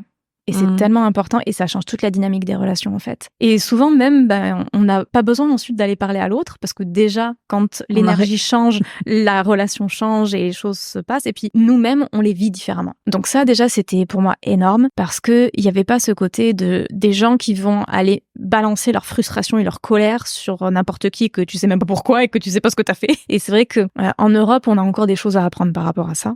Donc là, pour moi, ça a été vraiment la douceur, la paix, la joie. Et en plus, c'était des gens avec qui je pouvais parler de tout. On arrivait dans la cuisine, il y en avait une qui parlait de sa dernière conversation avec l'archange Michael. C'était des fois, je me disais, mais si les gens arrivaient à l'improviste, ils nous prendraient tous pour des dingues. Mais c'était vraiment libérateur, très doux. Et la maison en elle-même, c'était vraiment pour moi une maison de guérison. Elle nous accueillait pour nous aider à passer à une autre étape. Et donc, j'ai beaucoup travaillé sur mes mémoires en étant là-bas. J'ai beaucoup travaillé sur ma famille, sur tous mes traumas que j'avais pu avoir en 30 ans et tous les traumas transgénérationnels. Donc, et en même temps, c'était vraiment en pleine nature. Donc, il y avait les montagnes, les ruisseaux, les lacs extraordinaires. Et encore aujourd'hui, les personnes avec qui j'ai vécu, ça reste ma famille d'âme et ma famille spirituelle, et on est très liés. Et voilà, il y a vraiment des choses qui se sont passées, des liens qui se sont créés qui sont juste indélébiles, vraiment des retrouvailles. Et beaucoup, beaucoup d'amour. Donc oui, pour moi, le Québec, ça a été un soulagement, ça a été une respiration, ça a été un réapprentissage et des retrouvailles de qui j'étais. Parce qu'il y avait vraiment aussi ce côté de je suis plus obligée de me conformer. Je suis avec des gens qui sont comme moi, qui me comprennent, et je peux enfin être moi-même. Et je pense que j'aurais peut-être pas lancé mon activité aussi facilement si j'avais pas été au Québec, parce que j'étais loin de la France, j'étais loin des jugements. Même si les gens finalement me traitaient de dingue, je les entendais pas, je les voyais pas, donc c'était plus facile. J'étais dans mon cocon, et ça m'a permis de construire aussi cette confiance et de me dire, en fait, de toute façon, ils sont à 5000 bornes, s'ils sont pas contents, c'est pareil. Et ça a été vraiment, très, très soutenant pour moi, et le fait d'être en nature, avec une nature aussi puissante, ça aide aussi énormément. Donc c'est un gros changement de vie, ça a été vraiment un gros saut dans le vide, mais heureusement que je l'ai fait. Mais après voilà, tous les indices menaient vers ça aussi, et du coup il y avait une partie de moi qui savait qu'il fallait que je fasse ça. Donc oui, ça a été une période très très importante. Aujourd'hui, tu dirais, quelle est la raison d'être de ton activité, de ce que tu fais? Alors j'aime beaucoup cette question, c'est une question qu'on me pose jamais. Je pense que j'en ai seulement parlé une autre fois en privé avec mon amie Stéphanie Milo pour un week-end qu'on avait fait entre femmes entrepreneurs au Québec. En fait, la raison d'être de mon activité, c'est vraiment de transmettre, parce que à un moment, je me suis rendu compte que moi, j'avais accumulé beaucoup de connaissances, beaucoup de choses que je comprends aujourd'hui, que je comprenais pas avant, mais je serais pas toujours là.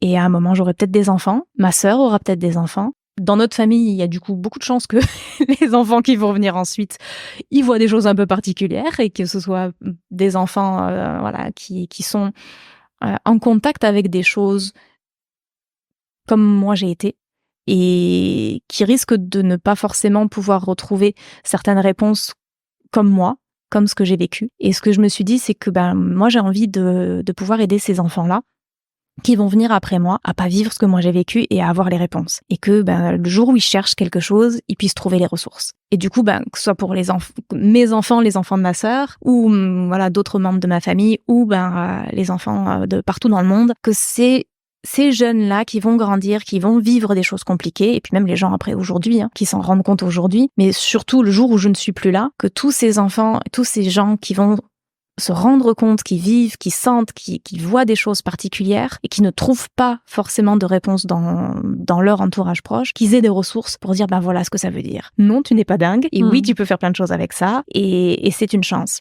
Et il y a aussi le fait qu'il y a beaucoup de gens, dans les anciennes générations, où justement cette transmission s'est perdue à un moment, et donc les gens ont été livrés à eux-mêmes par rapport à ça, ça a créé beaucoup de peur, et il y a beaucoup de gens qui ont fermé, qui ont bloqué.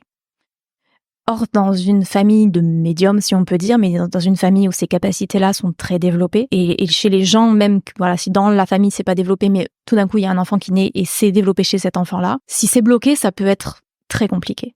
Et ça peut mener à des conséquences qui sont vraiment pas chouettes. Parce que les gens, par peur, ferment certaines choses et renient une partie de qui ils sont. Et on peut pas renier une partie de qui on est et être bien, en fait.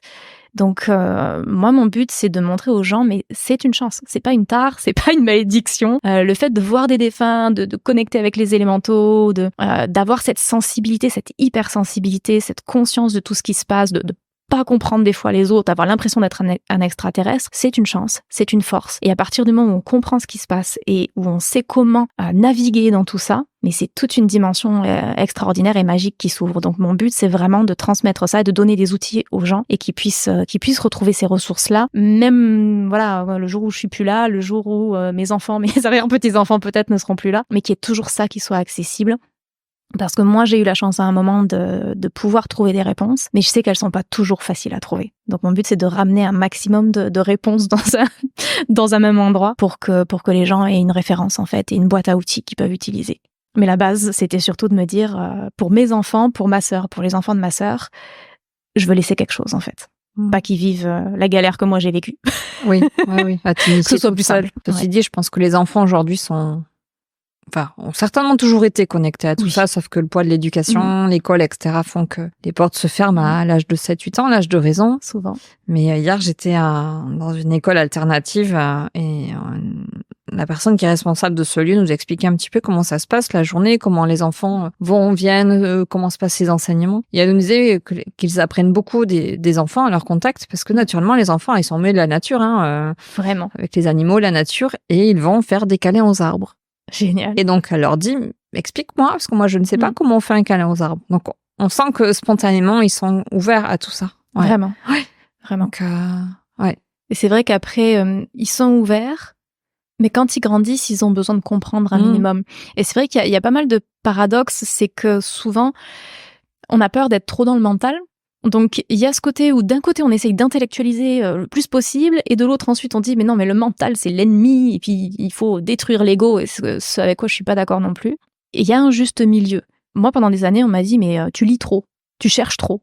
Et en fait, non, on a tous des fonctionnements différents, et il y a des gens qui ont besoin de comprendre un minimum. Ça veut pas dire qu'on va s'accrocher au fait de tout comprendre, etc. Il y a un moment où il faut savoir lâcher prise et des choses que, ok, on comprendra pas, ou pas tout de suite, et c'est ok. Mais il y a un moment où beaucoup de gens ont besoin d'avoir quand même un minimum d'éléments de compréhension pour savoir dans quoi ils mettent les pieds. Et je pense que ces enfants-là qui sont connectés, comme moi je l'étais, et je voyais certaines choses, je comprenais certaines choses, mais il y a eu quand même un moment où j'ai eu besoin de poser des questions de pourquoi.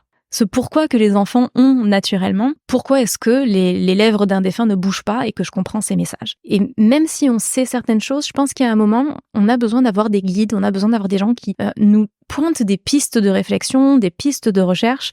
Tiens, est-ce que tu as essayé ça? Est-ce que tu as pensé à ça? Et c'est la force du groupe aussi, c'est la force de chacun qui a fait certaines recherches, qui a eu certaines expériences et qui va les partager. On va pas faire les choses de la même façon. Et on va pas vivre les choses de la même façon, mais par contre, ça peut nous donner beaucoup d'idées et nous aider à mieux comprendre, nous, ce qu'on vit en entendant les expériences des autres. Et ça, je pense que c'est vraiment une richesse. Et c'est ce que les anciens faisaient avec la transmission de tout un tas d'histoires. Et ça, c'est quelque chose qui serait bon de retrouver. La transmission, la justice sont des valeurs importantes pour toi. Est-ce qu'il y en a d'autres? La liberté. Et la liberté, je pense que c'est vraiment l'autonomie. L'autonomie, l'indépendance, je pense que c'est vraiment ce qui est important pour moi. Et la passion. Je pourrais pas faire quelque chose que j'aime pas faire. C'est une des premières choses que tu nous as dit quand je t'ai demandé de te présenter. Qui es-tu? Quelqu'un de passionné. Et j'aime voir d'autres personnes passionnées. Parce que je pense qu'on peut, la plupart du temps, être tous d'accord sur le fait que quand on voit quelqu'un qui est passionné par quelque chose, même si le sujet nous intéresse pas forcément, et il nous embarque. Tu as été passionné par quelqu'un qui t'a parlé de droit constitutionnel. Alors, Et ça aurait été un autre prof, ça aurait été probablement très différent parce qu'en fait, quelqu'un qui est pas passionné, on n'embarque pas. Et j'oublierai jamais cette phrase de mon ami Patrick Leroux. Il dit, il n'y a pas de mauvaise personne, il y a que des personnes à la mauvaise place. Et le fait d'être à sa place, de trouver nous ce qui nous fait vibrer, je trouve que c'est une des choses les plus importantes. De suivre ça, de s'autoriser à suivre ça, je pense que c'est vraiment une des clés du bonheur parce qu'en fait... Arrête de me transmettre des messages qui sont redondants avec ce qu'on m'a dit avant que je vienne te voir. Moi, comme ça, t'as la confirmation. Mais c'est tellement, tellement important. Et puis en même temps, il n'y a pas de chemin facile. Et si en plus de tous les défis qu'on rencontre automatiquement, parce qu'on a toujours à apprendre, à grandir dans tout ce qu'on fait, et si en plus on fait un truc qu'on n'aime pas, ça va être compliqué. Et je pense qu'il y en a vraiment pour tous les goûts, il y a tout un tas de choses différentes, et c'est aussi pour ça qu'aujourd'hui on voit tout un tas de gens qui s'improvisent chaman ou alchimistes ou je ne sais quoi, alors que c'est pas forcément leur passion, c'est pas forcément leur chemin, et c'est juste, ils ont vu de la lumière, ils sont rentrés. Il y a peut-être autre chose qui va les passionner plus, et où ils vont être beaucoup plus dans leur puissance. Et peut-être que c'est ça, mais c'est de vraiment se poser la question de pas juste se dire qu'est-ce qui marche, qu'est-ce qui est à la mode, qu'est-ce qui pourrait éventuellement peut-être ressembler vite fait à un truc que je pourrais faire. Mais non, c'est en fait quel est mon appel, qu'est-ce qui est au plus profond de moi et qu'est-ce que j'ai envie de faire, qu'est-ce que je voudrais faire même si je suis pas payée pour ça, si demain je suis sur une île déserte, qu'est-ce que j'ai envie de faire en fait. Je me marre, franchement, c'est fou. C'est fou. Ouais. Et moi, de toute façon, c'est pour ça que tu me mets sur une île déserte, je tire les cartes et puis je fais des recherches sur tout un tas de choses liées à la spiritualité. Il faut une bonne connexion Wi-Fi alors quand même. Ouais, dans le pire des cas, il y a celle de l'univers, elle marche bien aussi. Et ça, c'est un truc qui est important aussi, c'est aller toujours vérifier avec votre connexion. C'est bien d'aller faire des recherches, c'est bien d'avoir les expériences des autres et c'est important. Mais c'est aussi toujours important de vérifier avec soi, moi, comment est-ce que je le ressens? Moi, qu'est-ce que j'ai comme message? Parce qu'il y a personne d'autre qui peut savoir mieux que la personne ce qui est bon pour elle. Et c'est pour ça aussi que ce côté d'aller toujours voir quelqu'un d'autre pour avoir quelque chose, une séance ou pour avoir des messages, il y a vraiment une limite là-dedans parce qu'on peut être influencé et l'autre n'est qu'un être humain, peu importe. Et de prendre nos décisions qu'en fonction de ce qui nous sera dit, ouais. Et ça peut être dangereux. Parce qu'en fait, c'est pas parce que quelqu'un se dit médium qu'il est vraiment connecté, qu'il sait transmettre des messages sans ingérence et sans influence. Il y a plein de gens qui font des choses avec bonne volonté, mais ça reste des êtres humains. Ils peuvent être fatigués à un moment, ils peuvent avoir eu un trauma qui fait que ils voient les choses avec un biais et un filtre qui leur appartient et qui est pas juste en fait. Il va falloir qu'on pense à terminer l'interview. Il y avait une question que je voulais te poser, dont on avait parlé à toute première fois. On s'était vu justement. Comment est-ce que tu sais que l'énergie à laquelle tu es connecté, tu canalises, on emploie le terme que l'on veut, je sais plus comment je t'avais formulé ça, était une bonne énergie, que tu n'étais pas... que t'es connecté à ce que tu veux, qu'un guide, un ange ou quelque chose de positif. Oui, et pas par une mauvaise entité ou quelque chose qui viendrait te manipuler. Je t'avais demandé comment tu sais faire la part des choses dans ce que tu reçois comme message. Donc, ce qu'ils voudraient pour d'autres médiums, comment est-ce qu'ils font pour faire la part des choses, de qui s'adresse à eux, à qui ils se connectent? Alors, je peux pas parler pour les autres. Mais pour toi, oui. Mais pour moi, il y a vraiment une grosse différence dans ce que je ressens. S'il y a de la joie ou quelque chose de neutre et de la paix, et que le message, en fait, il est paisible et calme, la plupart du temps, je sais que c'est juste. Et moi, je me sens bien avec ça. Même si des fois, le message peut me déranger. Mais au début, l'émotion, elle est pas désagréable. Par contre, quand c'est un message de quelque chose d'un parasite ou d'une peur ou de l'inconscient collectif, déjà, ça va être souvent plus rapide. C'est un peu, comment on pourrait dire, la différence entre une fréquence, une onde qui est calme et une onde qui est rapide, un peu saccadée. Et souvent, il va y avoir du jugement, il va y avoir de la peur, il va y avoir de l'angoisse, il va y avoir quelque chose de désagréable et je vais sentir au niveau de mon cœur, il y a comme quelque chose qui se ferme, il y a comme quelque chose qui est pas agréable, qui est pas dans l'expansion. Et le message, il va souvent être, ce sera pas dans la paix, ce sera pas dans l'amour. Il y a quelque chose qui va me déranger à un moment. Donc là, je vois qu'il y a une différence. Après, c'est beaucoup la pratique. Mais je peux par exemple donner un exemple assez concret. Un jour, j'étais à une conférence et il y a un gars devant moi qui se retourne et qui me transmet un message genre mais tu te détruis, vraiment un truc genre il faut que tu fasses attention, etc. Ok. Alors moi, je vais aux toilettes parce que je suis quelqu'un qui se remet beaucoup en question. Et donc je vais aux toilettes et puis je me dis mais je demande à mes guides, je dis est-ce que je suis à côté de la plaque, est-ce que je suis passée à côté de quelque chose? Et le message que je reçois c'est comment tu t'es senti? Bah pas très bien. Donc tu as ta réponse. Et pour moi, ça a toujours été vraiment ce baromètre-là. Comment est-ce que je me sens? Comment le message est transmis? Quelle est l'émotion qui vient avec ça? Parce que des fois, je peux recevoir des messages de mes guides que j'apprécie pas. Genre, il faut que tu pardonnes. Sur le moment, j'ai pas trop envie. Mais il y a cette justesse, il y a cette paix, il y a cet amour qui est toujours derrière ce message-là. Et c'est toujours un message pour m'aider. À partir du moment où il y a du jugement, de la culpabilité, déjà, je sais que c'est pas juste. Et souvent, quand il y a une date, je me méfie aussi. Parce que le temps est très différent à l'échelle de l'univers. Et du coup, ça peut être assez difficile d'avoir une date. Donc, quand on a une date, ça veut pas dire que c'est toujours un parasite, mais il faut vraiment vérifier, en fait.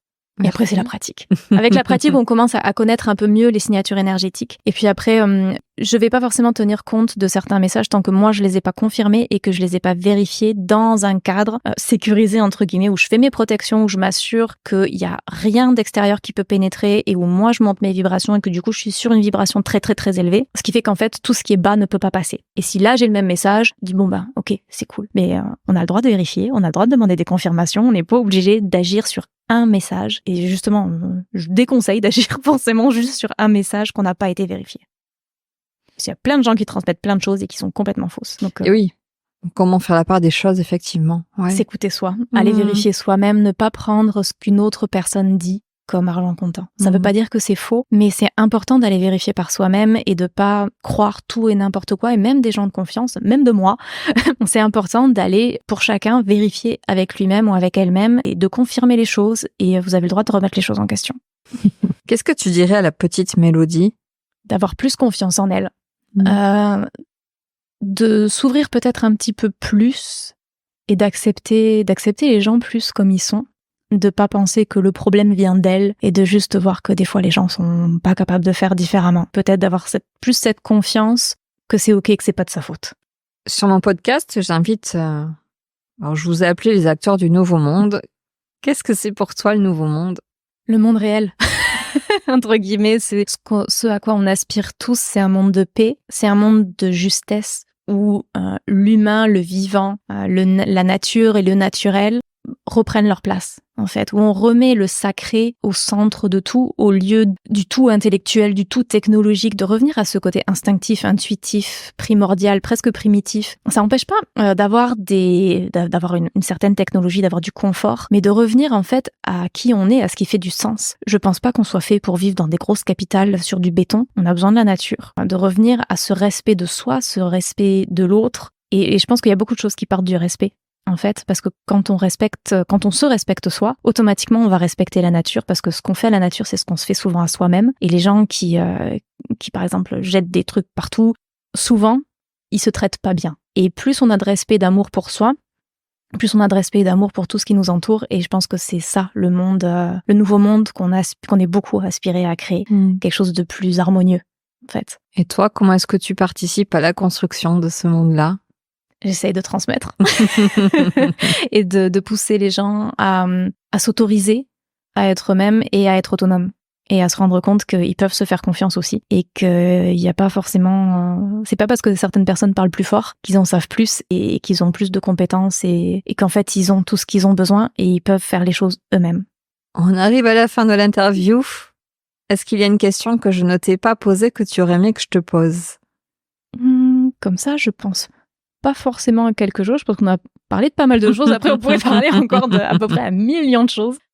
Est-ce que tu souhaites nous dire quelque chose de plus avant de terminer l'interview sur mon portrait chinois? Je pense que c'est vraiment important de se faire confiance. J'insisterai jamais assez là-dessus et d'être autonome, de faire passer vraiment les choses chacun par ce qui nous correspond, de s'autoriser à sortir des sentiers battus et d'oser aller explorer et de se rendre compte que vous êtes capable. Tout le monde est capable de faire ce qu'il a envie de faire. Bien sûr que voilà, moi je suis née dans le chaudron et les gens des fois quand je leur parle de certaines choses que je fais, ils disent « Oh, wow, moi j'y arriverai jamais ». Comme si j'avais un don. Non, j'ai pas de don. C'est juste ça n'a pas été brimé. Mais n'importe qui est capable de le faire. Il n'y a pas d'élite et il n'y a pas de gens qui sont choisis, ou alors on l'est tous. Il y a beaucoup de formations, notamment, où j'entends, et j'écoutais encore un épisode de podcast récemment où une personne parlait de ça, de formateurs qui disent « Mais si vous êtes là, c'est parce que vous êtes élus. Vous faites partie de l'élite et puis vous avez quelque chose de différent des autres, de plus que les autres, surtout si vous avez suivi ma formation. » Non, c'est faux. Alors l'ego... Ouais, vous êtes spéciaux. Oui, vous êtes spéciaux, mais pas plus ni moins que quelqu'un d'autre, en fait. On est tous spéciaux à notre façon. Et il y a cette unicité et de pas... Quand on fait une formation, ce que je pense important, c'est de pas faire comme le format. Moi, j'enseigne pas à mes étudiants pour qu'ils fassent comme moi. Je leur enseigne, je leur partage ce qui marche pour moi. Je leur partage des idées, je leur donne un cadre pour qu'ils puissent commencer à explorer en sécurité et en étant en confiance, en sachant voilà, par quoi commencer, faire les premiers pas. Mais le but, c'est ensuite de sortir du cadre. C'est vraiment avoir le cadre pour en sortir et se rendre compte que chacun fait les choses différemment. On en parlait tout à l'heure, hein, il y a tous les guérisseurs, les chamans et toutes ces personnes qui sont connectées à l'invisible dans le monde entier font tous les choses d'une façon différente. Il n'y a pas deux médiums qui travaillent de la même façon, il n'y a pas deux chamans qui travaillent de la même façon. Et ce qui est important, c'est de trouver à chacun sa façon de faire. Je donne souvent l'exemple des formations de Luc Baudin parce qu'il y a beaucoup de gens qui connaissent. Ça marche très bien à 50%. Parce qu'on n'est pas Luc Baudin et que du coup, n'importe quelle formation qu'on va prendre, ça marchera jusqu'à un certain niveau parce qu'il y a un moment où si on n'est pas la personne qui a fait la formation, ça ne nous correspond pas. Donc on peut prendre une partie, mais ensuite il faut l'adapter à qui on est, il faut l'adapter à notre couleur, notre personnalité, nos énergies, nos alliés. Et c'est là qu'on va être dans notre puissance. Nos mémoires aussi. Il y a plein de choses dont on peut se rappeler de « Ah mais tiens, j'ai l'impression que je sais faire ça ». Et en fait, oui. Donc, c'est vraiment de réadapter les choses et de s'autoriser à personnaliser, d'aller chercher l'information pour pas se mettre en danger, parce qu'il y a quand même des choses, c'est comme, voilà, quand on va prendre l'escalade, on va pas aller escalader le Mont Blanc tout seul quand on est débutant. Donc, d'aller se faire guider, d'aller apprendre. Mais par contre, ensuite, de sortir du cadre et d'aller chercher, en fait, ce qui est en soi et comment est-ce qu'on peut adapter à qui on est et être vraiment dans notre puissance. Rapidement, tu as fait référence à un épisode de podcast que tu as écouté. Tu vas toi aussi créer ton podcast. Oui, tout à fait. Ouais. Donc c'est le projet à venir. C'est le projet à venir. Ouais. Ok. Le podcast et le livre. J'ai voulu te poser la question tout à l'heure, toi qui insistais tellement sur la notion de transmission, mais est-ce que t'as pas envie d'écrire? J'adore écrire et je sais que là, ça arrive. Alors stay tuned. On termine sur le portrait chinois. Si tu étais un plat, des sushis. Si tu étais un livre, je pense que je dirais Antigone de Jean Anouilh parce que c'est toujours le livre qui me vient à l'esprit. Ça m'a profondément marqué quand j'étais adolescente et j'ai adoré ce livre. Après, il y en a plein d'autres. Ouais, c'est vraiment le livre qui m'a peut-être laissé le plus d'impact émotionnel. Vraiment, cette idée aussi de la justice, la dignité, que j'ai trouvé très beau. Si tu étais un dicton, saute et le filet apparaîtra. Ah, je ne le connais pas, celui-là québécois. Je ne sais pas. Je ne sais pas. Mais ça fait un certain nombre d'années qui m'accompagne. De ta création, peut-être? Non, j'ai lu ça quelque part. Je ne sais plus de qui c'est. Et j'ai toujours cette image de le film Divergente, où il y a un moment où justement elle saute et il y a un filet qui apparaît. Ok. Si tu étais un film, Will Hunting. Uno Solar. J'aime les deux. Et si tu étais un super-héros ou une super-héroïne? Un mix entre Buffy, Xena la guerrière et Supergirl. Merci Mélodie de ta participation. Avec grand plaisir, merci à toi. C'était vraiment chouette. Oui, c'était chouette. Et merci beaucoup pour votre écoute. J'espère que le parcours de Mélodie vous aura inspiré. N'hésitez pas à la connecter directement sur ses réseaux. Donc on vous mettra tous les liens dans la description de cet épisode. À bientôt. À bientôt. J'espère que vous aurez pris plaisir à nous écouter. Si vous avez aimé cet épisode et que vous souhaitez continuer à découvrir les histoires de ces acteurs du Nouveau Monde, abonnez-vous. Et si vous voulez être tenu informé de la sortie du prochain épisode, retrouvez-nous sur les réseaux. Tous les liens sont dans le descriptif. Merci d'avoir pris le temps de passer ce moment avec nous.